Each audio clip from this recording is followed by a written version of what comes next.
Welcome into the UMBC Ryan Odom Report, the postseason edition. I'm Steve Levy, hosting today's show, along here with head coach Ryan Odom and sophomore guard RJ Eytle-Rock. And the big night for UMBC last night. First of all, shout out to the men's lacrosse team that defeated Towson 10-5 over at UMBC Stadium. And then as I walked into the UMBC Event Center, a great time at a nice 12-2 run, I believe, as UMBC kind of took control, defeated Stony Brook by a count of 75-67, thereby clinching the number 4 seed and a home game against New Hampshire in the Americas quarterfinals this Saturday at 1 o'clock right here at the Event Center. We'll talk more about that later. But first of all, Coach, I want to bring you in. Talk about last night's game. It was a veritable offensive explosion in the first half by both teams, a pretty high-scoring first half compared to what we've seen previously. In the second half, it was nip and tuck, and then that key run that you guys made kind of at the midpoint of that second half, holding Stony Brook to, I believe, 2 points in a 6-minute span. That was really the key to the game. I mean, I think it actually was when you walked back in. That was really the key. You brought us some luck there at that particular time. Timing, right? But no, you're right. Against Stony Brook, they were really hot, throughout the whole entire first half. Obviously, Foreman was fabulous throughout the game. And we had to keep up, offensively, quite honestly. And our guys were able to do that. Offensively, we were clicking a little bit. We were getting some good shots in and around the basket and making some timely jump shots as well. And so our offense kept us in it, and because they were shooting 52% at halftime, and which obviously wasn't where we needed to be from a defensive standpoint. And then you're right, we did have that one stretch within the second half where the shots became a little bit tougher for them. And we were able to continue to score a little bit and get a little bit of separation, and we were able to finish it out. RJ, I want to turn it over to you from your perspective, being on the floor last night, and obviously a critical game. The chances of you guys being able to host, you had to win last night, you had to get some help. But talk about, I heard there was really good energy in the building last night, but talk about, from a player's perspective, what you guys were feeling as you're kind of making that second half run. Yeah, we knew that we needed to win this game. It was very important to obviously play at home in the playoffs. So, that was great. The run was fantastic. The energy was good from the coaches and then from the players.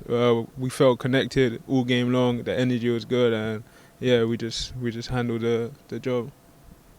Coach, I want to talk about, you can break this season down in many, many ways, but I kind of want to break it down almost as a 18-hole golf round. You go out the first 9 holes, basically you go 2-6 in the first half of the season, and you come back 6-2.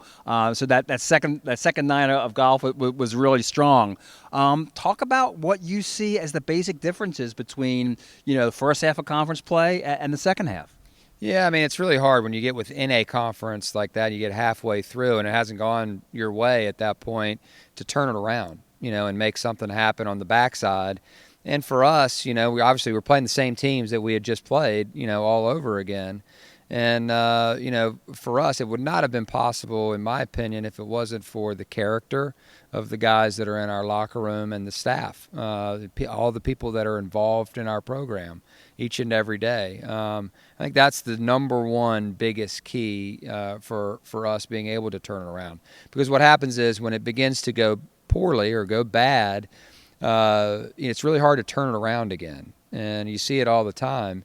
And in seasons. And for us to be able to do that, it took resiliency, it took belief, it took being coachable and listening, which certainly these guys did.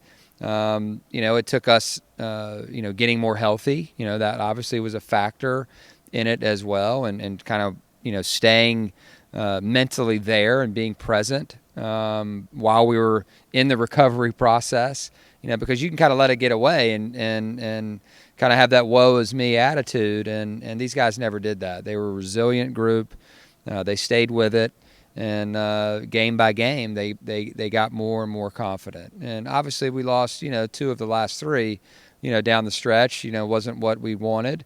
But the Binghamton game was a hard-fought game. Obviously, could have gone either way. Maine, we no-showed. The coaches didn't show. The players didn't show. And Maine showed up in a big way. I mean, they played excellent. that night. So it was a bad combination.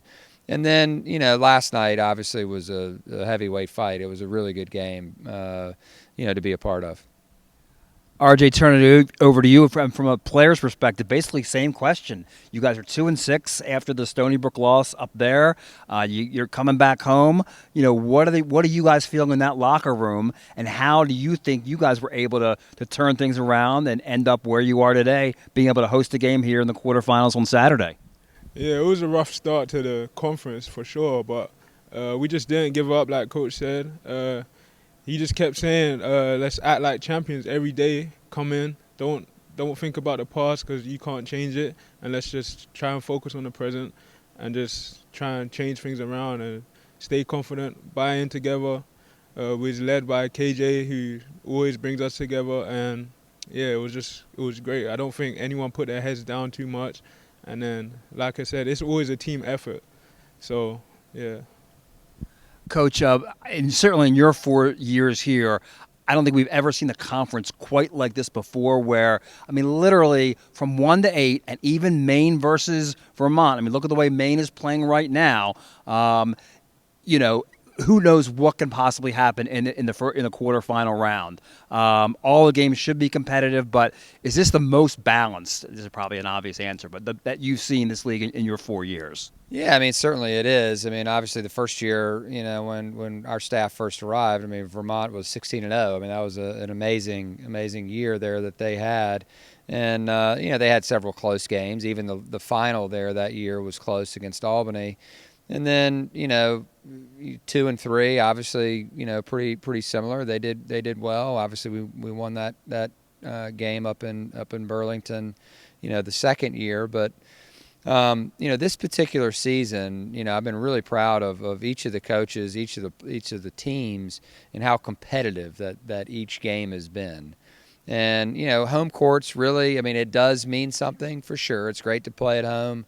But if you go look at the stats, our league has had plenty of teams win on the road this year compared to, maybe the Big Ten or some of these other conferences that are close to 90%, where teams are winning at home.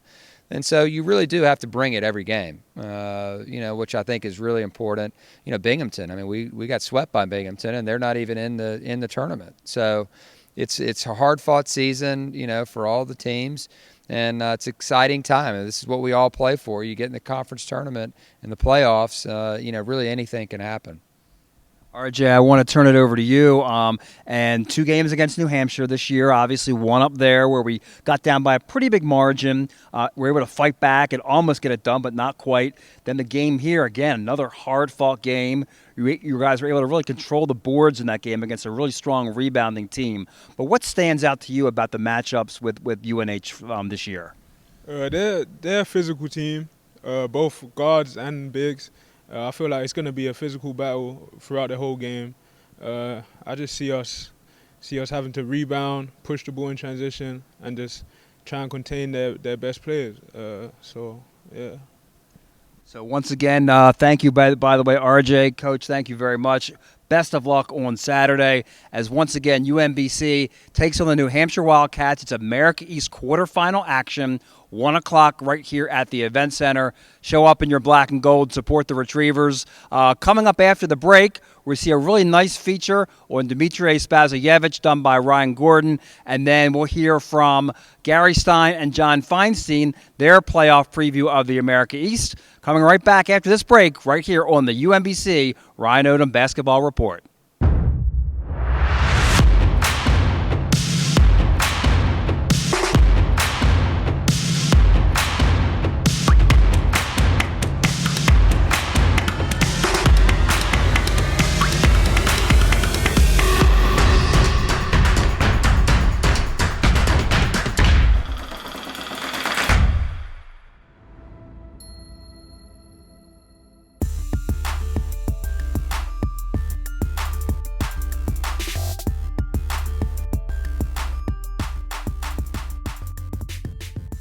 First time I started playing basketball was back in 2004. My dad was kind of looking for a sport that would fit me, and he thought that maybe basketball could be the one, and it turned out that was something that I really loved from the first moment.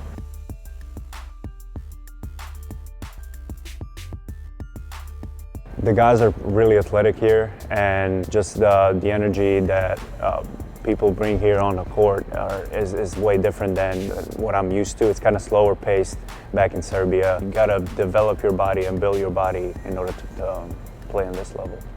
I think the reason why I have the highest percentage is just being consistent in things that I'm good at, and I go to same shots that I work in practice. And I think that you can't try new things in games because it's just not something you worked on. If you're consistent in practice and you improvise or try new things, I think you should do it in practice, and I think that's the key to what I'm doing right now.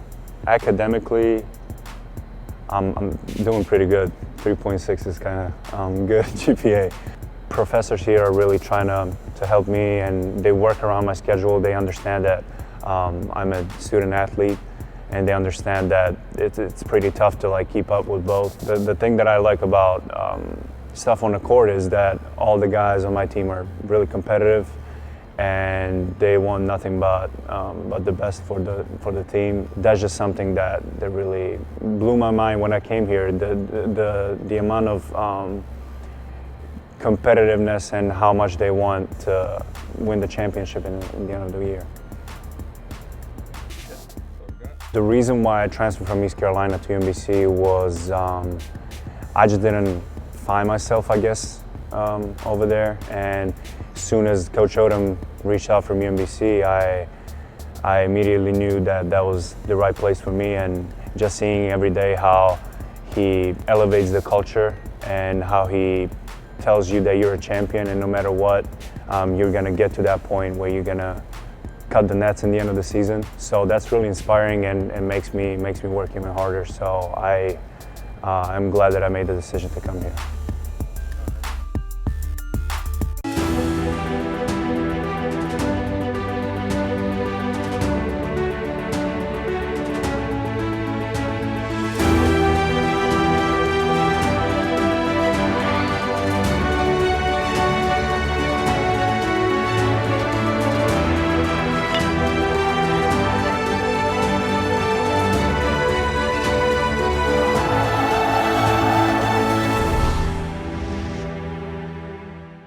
And welcome back to the Ryan Odom UMBC Basketball Report. Gary Stein along with my partner John Feinstein. And now, John, the dust has finally settled on the America East regular season. It only took till the last night and the last minute. Absolutely. And let's get to the brackets and show you what we can expect starting Saturday afternoon right here at UMBC. And really all we can tell you for sure are about these Saturday games and the fact that UMBC will be hosting New Hampshire. They split in the regular season. UMBC won on the last night of the regular season. New Hampshire lost, allowing UMBC to get the home game, even though they tied at 8-8. And then you see Vermont will be the #1 seed against an oncoming Maine team that won its last 2 regular season games. Stony Brook hosts Albany, which is going in the opposite direction, having lost 5 in a row.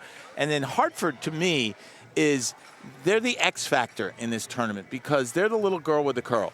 When they're good, they're really good. When they're bad, they're not so good. So that'll be a toss-up game at Hartford between Hartford and Mass Lowell. And by the way, home teams in the regular season were 500 in this conference. That's how hard it has been to win at home in the America East this year. So those teams playing on the road all have a shot. In fact, Stony Brook split with Vermont home against home. Yes, and exactly. Albany split with Vermont home against home. Let's talk a little bit about the UMBC New and Hampshire UMBC game. split with Vermont home against home. That is correct. Now, these games, UMBC and New Hampshire, have taken on a very tough, physical, tight tenor over the last 4 years, really, since Ryan Odom has been around. There have been some spectacular games, spectacular finishes.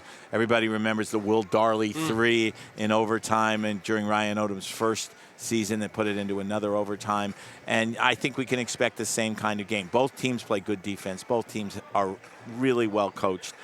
Both teams can be hot and cold offensively. UMBC was hot in its final home game of the season. New Hampshire was cold in its final home game of the season. So I anticipate a game that'll go right down to the wire. And, of course, when you anticipate, you're usually wrong. At least I am. Well, and Bill Harrion will definitely have his Wildcat team ready. We know that. A little bit for UMBC. KJ Jackson playing among his final games in his UMBC career has really ratcheted up his play over the last month. He struggled so much deep into the month of January. He was turning the ball over. He was trying to do too much, I think, because of the injuries that the team had suffered. And Ryan Odom got him to kind of calm down. Just play within yourself. Go to the basket whenever you can because he's so good at it. Don't force outside shots. If you've got one, take it. And he really, really, I'm not going to say picked up his defense so much, but his defense got better with his offense. His defense was always good, but it got even better with his offense getting better. You talked a little bit about Hartford. They're like the little girl with the curl. When they're good, they're really good. The interesting thing for Hartford is their opponent. UMass Lowell can put 80 or 90 up on you just like that. They've got scorers, and Christian Lutete is as good a scorer as there is in this league. Hartford, of course, has the 2 fifth-year seniors who have played so well for John Gallagher this year. And again, Hartford is not a place where it's that hard to win necessarily. They don't usually pack the gym. Maybe they will for a playoff game. You don't know. But that's a game that can go either way. Lowell came in here, remember, at the start of the conference season and beat UMBC in that dramatic overtime game. So they're capable, and I could say this about all 9 teams in this conference. They're very well coached. We saw Stony Brook tonight, obviously, tough physical game against UMBC. Foreman went off for Stony Brook. They play Albany.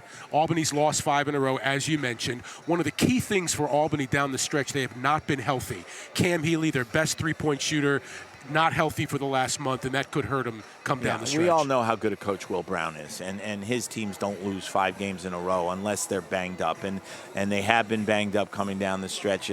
It was surprising to me when UMBC went up there a week ago, or 2 weeks ago, excuse me, and won really very easily in a place where they've had all sorts of problems through the years, and you never count out a Will Brown team. But I think Stony Brook, after last year's disappointment when they lost in the first round at Binghamton after being a surprising second-place team, picked 5th in the league, finished 2nd, I think they'll be more than ready to play Saturday, and they're going to be tough out for anybody they play in postseason. Maine and Vermont, that'll be 8 against 1. I guess the big question is, can this number 8 team pull off this number 1 upset? Well, ever since Sergio L. Darwich, their point guard, came back from that injury, remember he didn't play here at UMBC, they played very well. They could have beaten Vermont. They did beat UMBC. They did win on the last night of the season. I think Richard Barron's done a tremendous job there, taking that program from absolutely nowhere to where they're now dangerous when you play them. Fleming is a superb player. They have size across the front line, and you have to favor Vermont in that game. Vermont's always a favorite, particularly playing in Patrick Gym, but I know that John Becker will be nervous going into that game for good reason. And it all starts here, Saturday afternoon, the 7th of March, quarterfinals, 1 o'clock. It'll be Gary Stein and John Feinstein on the call. By the way, along with us. Yes, before we go, I just want to make mention, and we talked about this during the broadcast, and I'm going to say the line again because I like the line, okay? There are 3 things now that are certain. Death, taxes, and another number 1 bestseller from this guy right here. Well, talk about this new book. I'll repeat the line that I said in response to you, your lips to God's ears and the book buyer's ears. This book, as you know, is about last season involving players, coaches, teams who aren't on ESPN every night, who Dick Vitale doesn't scream about every night. There's a lot about UMBC because I wrote about 2 teams a year after having a moment of glory in the NCAA tournament. UMBC obviously coming off the win over Virginia. Loyola of Chicago going to the Final Four, led by Sister Jean, who's now 100 and still going strong, by the way. I spent a lot of time with both those teams, with a lot of other teams, and but the story I'll tell quickly that sums up this book, in addition to what I did with UMBC and Loyola, which was so much fun, was I went to see a game at Longwood where Griff Aldrich, former UMBC assistant, great guy, was making about $1 million a year as a lawyer. Decided he wanted to be a basketball coach. Came here for $32,000 a year, and I went down to see Griff's Longwood team. And during the game that night, my wife Christine sent me a text, and she said, "I forget where you are tonight. What time will you be home?" And I said, I'm in Farmville, Virginia, and I'll be home about midnight. She texted me back and said, you are having an affair. There's no such place as Farmville, Virginia. So that chapter is called Yes, Christine, There Is a Farmville. And my wife knows if I ever ran away from home, it would only be to be in the Palestra. And a lot of this book takes place in the Palestra. So it was a joyride. And I'm going to tell you one more thing before we go. I've worked with this guy for 4 years now, okay? I can tell you this. Not only is he a great writer, he's a great guy. Thank you. Gary, you said that just like I wrote it. I appreciate it. See you Saturday. Yeah, that'll do it for the Ryan Odom UMBC Basketball Report. We will see you Saturday for the quarterfinal, New Hampshire and UMBC right here.